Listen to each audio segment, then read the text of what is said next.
ಕೃಷಿ ಒಳಗೆ ಸರ್ ರೇಷ್ಮೆಗೆ ಇರುವಂಥ ಸಬ್ಸಿಡಿ ಯಾವುದೇ ಕೃಷಿಗೂ ಇಲ್ಲ, ಅಷ್ಟು ಸಬ್ಸಿಡಿ ಇದೆ. ಪ್ರೋತ್ಸಾಹ ತುಂಬ ಇದೆ. ಯಾಕಂದರೆ ನಮ್ಮದು ರೇಷ್ಮೆ ಭಾರತ ನಂಬರ್ 1 ಆಗಬೇಕು ಅಂತ ಇವಾಗ ಇದೆ ಸರ್. ಚೀನಾನ ಹಿಂದಿಕ್ಕೆ ಬೇಕು, ಏನು ಮಾಡಿದ್ರು ಚೀನಾನ ಮಾತ್ರ ಮುಂದೆ ಬಿಡಬಾರ್ದು, ಹಿಂದಿಕ್ಕೆ ನಾವು ಮುಂದೆ ಬರಬೇಕಂತ ಇದೆ. ಇವಾಗ ಭಾರತದಲ್ಲಿ ಬೆಳೀತಕ್ಕಂಥ ರೇಷ್ಮೆ ಕ್ವಾಲಿಟಿ ಇದೆಯಲ್ಲ, ಸೂಪರ್ ಕ್ವಾಲಿಟಿ ಸರ್. ಅದು ಚೀನಾದಲ್ಲಿ ತುಂಬ ಸರಿ ಇಲ್ಲ, ಅದು ಕ್ವಾಲಿಟಿ. ನಮ್ಮದೇ ಕ್ವಾಲಿಟಿ ಚೆನ್ನಾಗಿ ಬರ್ತಾಯಿದೆ. ಹೀಗಾಗಿ ಇನ್ನೂ ಪ್ರೋತ್ಸಾಹ ಮಾಡಬೇಕು ರೈತರಿಗೆ. ಮೇಲಾಗಿದ್ದರಲ್ಲಿ ಸ್ವಲ್ಪ ದುಡ್ಡು ಕಾಣ್ಬೋದು ಸರ್, ಉಳಿಕೆದ್ರಲ್ಲಿ ಖರ್ಚೇ ಭಾಳ ಆಗಿಬಿಡುತ್ತೆ.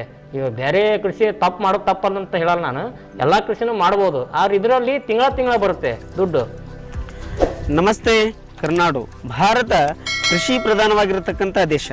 ಇಲ್ಲಿ ಕೃಷಿಯೇ ಮೂಲ ಉದ್ಯೋಗ. ಹಾಗಾಗಿ ಭಾರತದಲ್ಲಿ ಅನೇಕ ರೀತಿಯಾದಂಥ ದವಸ ಧಾನ್ಯಗಳನ್ನು ಬೆಳೆಯೋದ್ರ ಜೊತೆಗೆ ವಾಣಿಜ್ಯ ಬೆಳೆಗಳನ್ನು ಇಲ್ಲಿ ಭಾರತದಲ್ಲಿ ಬೆಳೆಯಲಾಗುತ್ತೆ. ಅದರಲ್ಲಿ ವಿಶೇಷವಾಗಿ ರೇಷ್ಮೆಯನ್ನು ಬೆಳೆಯುತ್ತಾರೆ. ಅದೇ ರೀತಿಯಾಗಿ